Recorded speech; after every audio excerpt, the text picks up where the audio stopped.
Chancellor, I have the honor to present for the award of the degree of Doctor of Science in Medicine, honoris causa, Michael R. Hayden.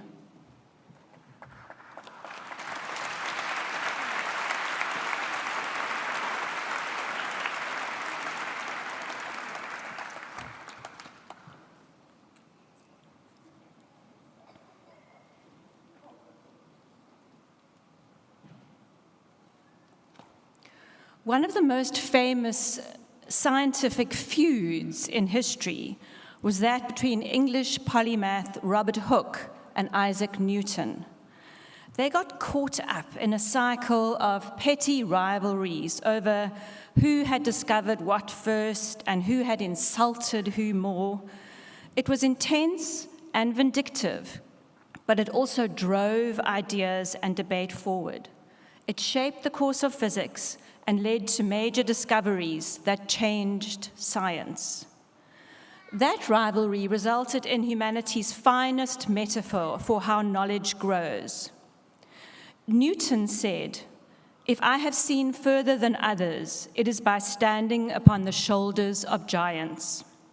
The giants are the ones who lay the foundations and pave the way. The next generation stands on their shoulders and can see just a little bit further. Chancellor, standing before us is a giant, an extraordinary physician-scientist who has paved the way for the next generation. His area of expertise is a fatal genetic brain disorder called Huntington's disease, HD. HD causes a staggering array of mental and physical difficulties. There are few treatments and no cure. And as if that weren't cruel enough, many people hide the disease, living in isolation, in the shadows, afraid of discrimination, rejection, and condemnation. Michael R. Hayden has been pivotal in dragging HD out of the shadows. He has played a crucial role in the identification of the Huntington's gene and in gene silencing therapies. He has set in place the protocols for predictive genetic testing and ethical guidelines for genetic testing and counseling. Early on, he realized that to be effective, he had to translate fundamental discoveries into drugs that can alleviate symptoms and maybe even delay the onset of the disease. To that end, he is the co-founder of 5 biotechnology companies that are investigating theories such as pridopidine, which alleviate symptoms of HD and exert neuroprotective effects. Hayden was born in Cape Town and graduated from UCT with an MBCHB and a slew of prizes. For the best student in pediatrics, clinical pediatrics, medicine, a first-class pass in surgery, including orthopedics, ENT, ophthalmology, and urology, first-class honors, and the gold medal for medicine.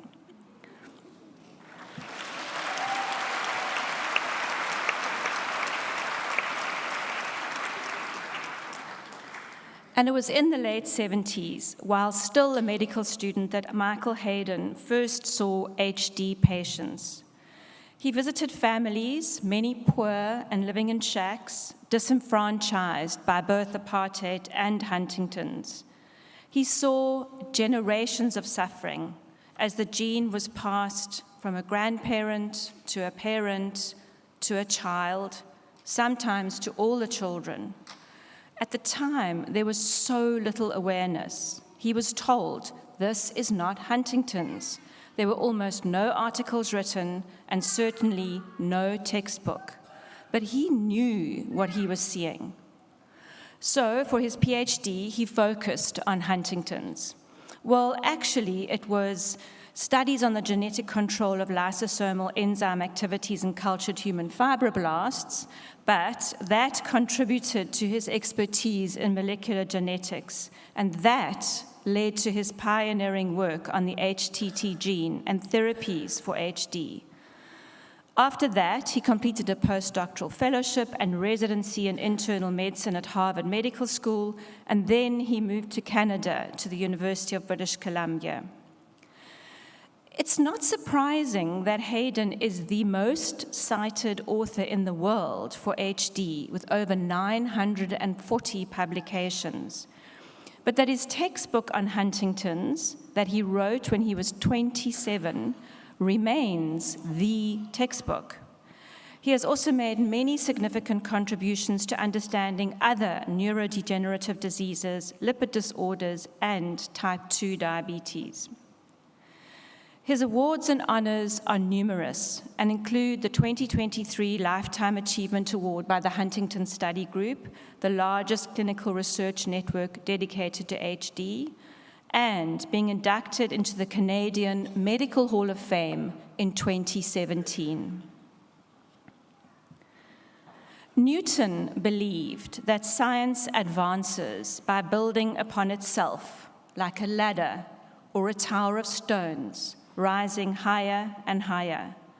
Michael Hayden has built such a tower, fashioned through his deep curiosity, his commitment to lifelong learning, his tenacity, his refusal to give up, his compassion, his kindness, and his drive to support those caught in the cycle of Huntington's and to offer them hope. Chancellor, I have the honor to present, for the award of the degree of Doctor of Science in Medicine, honoris causa, Michael R. Hayden.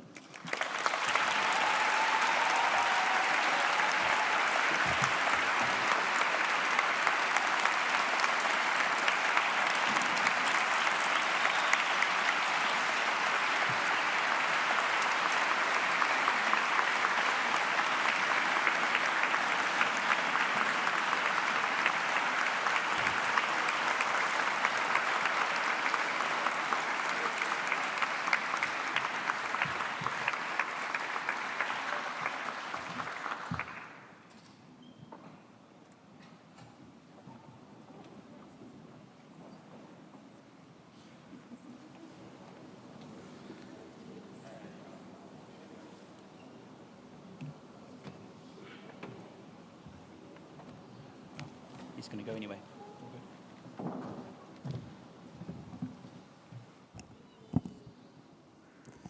The Chancellor, Vice Chancellor, Dean of Medicine, Dr. Green Thompson, the UCT orator, distinguished family, faculty, honored guests, proud families, and friends of the graduates, and most importantly, look at all of you, the distinguished graduates of the University of Cape Town in Health Sciences. Today I walked on the campus and I was reminded of the incredible beauty and majesty of this special campus. What a privilege it is to share in this momentous day with all of you. Congratulations to the graduates, parents, friends, and family who supported these remarkable individuals to reach this milestone. I'm deeply honored and proud and thrilled to be back at the wonderful University of Cape Town, the top-ranked and most prestigious university in Africa. You've all heard this before, and also importantly in the top 1% of universities worldwide. It's been nearly 50 years since I left this city and this continent, but you can leave Africa physically, but Africa and this place and this university remains in my heart and will stay with me forever. Being in this magnificent hall brings back some powerful memories. The first time I was in this hall was on June the 6th, 1966, as a schoolboy. My mother brought me here as a young schoolboy to hear Robert Kennedy's speech. Just one day earlier, the student representative council president, Ian Robertson, who'd invited him, was banned from attending Kennedy's words. Kennedy's words that day changed my life as a young boy. He spoke of ripples of hope, created when people stand up for an ideal, for what is right to improve the lot of others. These ripples, crossing from different centers of energy and daring, have the power to sweep down the mightiest wall of oppression. For me, those walls of oppression represent disease and illness. These are forces that trap people in suffering, limiting their potential, as you know. These were the words that inspired me later to pursue medicine, to fight disease, and hopefully provide some hope and light at the end of the tunnel for those who are suffering. I was incredibly fortunate, as all of you are, to receive an extraordinary education at UCT, one that sharpened my mind, sparked creativity, and taught me how to solve complex problems. But beyond knowledge, I was also given freedom to explore, to question, to be mentored, and to collaborate with whoever I chose to in South Africa and globally. Brilliant teachers guided me, not just with facts, but with passion for learning and discovery. My privilege, however, was undeniable. I studied at the height of apartheid, while many of my classmates and friends were denied the same opportunities. That truth has never left me. One mentor, Professor Peter Byton of genetics, shaped my path in ways I could never imagine. He pushed me to understand not just disease, but its profound impact on families. As you just heard, early in my career, I met families with Huntington disease, a terrible disease, devastating, stealing both body and mind. I visited them in their homes. Their generosity of spirit moved me. I traveled across South Africa, visiting 16 psychiatric institutes, seeing firsthand in hospitals and homes the devastating reach of this illness. What became as an academic pursuit became something far deeper. My heart was captured. I saw parents grappling with the unbearable reality that each of their children had a 50% chance of that same fate. In that moment, I made a promise to myself, to them, that I would dedicate my life to bringing relief to these families in South Africa and beyond. That promise has defined my life's work. Just as my journey was shaped by moments of joy and discovery, and also challenge, difficulty, and commitment, each of you, I know, has faced your own defining trials. Life is difficult and complicated. The pursuit of knowledge that you've all done and reached today is never easy. It demands perseverance, resilience, and courage. And for you graduates, the obstacles you have faced as students have been immense. Many of you have been students during the disruption caused by COVID-19. Despite these and other obstacles, you being here demonstrates you pressed on, you adapted, you persevered, you imagined. You should stand tall today knowing that this moment is a testament to your resilience and determination. The pandemic taught us many valuable lessons. Expect the unexpected. As you know, the virus mutates, vaccines falter against new variants, and we're reminded that predictions are difficult. The pandemic revealed the importance of being adaptable, open-minded. It also highlighted the critical role of science, which gave us an amazing vaccine in record time, a breakthrough, however, built on decades of research coming together for one crucial goal. But it wasn't science that we just saw in brilliant action based on decades of research. We witnessed an alarming rise in anti-science rhetoric, misinformation, vilification of facts. This is where you all come in. As scientists, you are the defenders of truth. It is your duty to challenge distortions, to rely on data, and ensure that policy is rooted in evidence. Your critical thinking will shape the future here in South Africa, and we need you more than ever.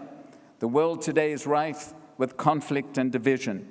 Your training at UCT has taught you how to think deeply, treat others with respect, and make decisions based on evidence.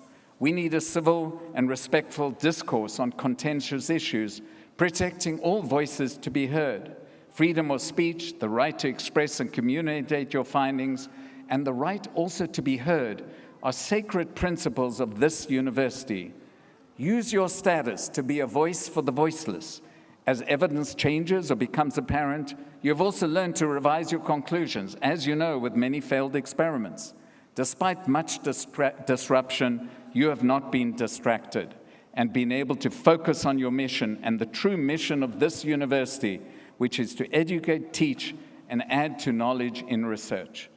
Over the last few days, I've had the opportunity to get to know your remarkable VC, who has shown us that he's not afraid of debate and dissent. He's creating safe spaces for courageous discussions, space for open inquiry into toxic narratives. He has recognized that the university has to work together across differences and conceive of solutions to difficult problems. This will enable students such as you and future students to evaluate evidence critically, consider issues from multiple perspectives, and grapple with difficult and complex problems. He has not let caution overtake a fundamental purpose at UCT, and I salute him for these efforts. You graduates must continue to lead us to higher ground through research and service within this country and with collaborators over the world. Be the ones who listen, who reach out, who seek consensus for the greater good and for the benefit of this society. As you step into this world, remember this: success is not just about victories. It's becoming the best version of yourself, both in your profession and your life. Keep a growth mindset, be courageous, and be open to new perspectives.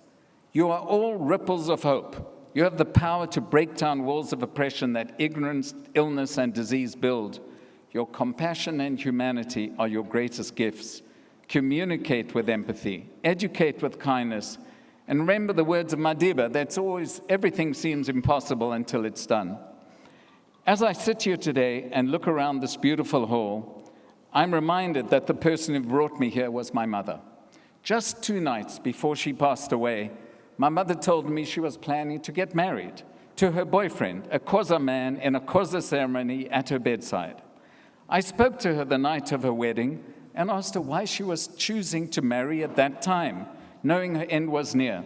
She looked at me, smiled, and said, "I'll die happy." She then shared a message with me that I will carry me with me forever. She told me, and these were her last words to me, "It's never too late for anything." These words have guided me throughout my life, and today I share them with you. You've started your path, but remain open to change. It's not too late for you to pivot, to explore new opportunities. As you've gone through your studies, you may find you want to change specialties, change areas, to learn, change your mind, and grow. You have a full, beautiful life ahead of you, full of possibility, full of purpose. So as you move forward, remember, whatever challenges lie ahead, whatever paths you take, it's never too late to reach for something greater, to change the world, or simply live with joy and fulfillment. The future is in your hands, and I know all of you will continue coming out of this university to make the world a better place, one step, one patient, one act of kindness at a time. Take what you've learned here and use it to build a kinder, more generous, and more courageous world. One last thing. Look around you at the people you sit with today. And I am really privileged today. I have 2 classmates who are in my tutorial group in this hall with me today. And you will see that some of them will be friends for your life, people to turn to in times of trouble and difficulty, and collaborators who both challenge and support you. So may these friendships, as you look around, and the bonds you share today, accompany you on your life voyages. Congratulations, graduates of 2024, now in 25. Thank you.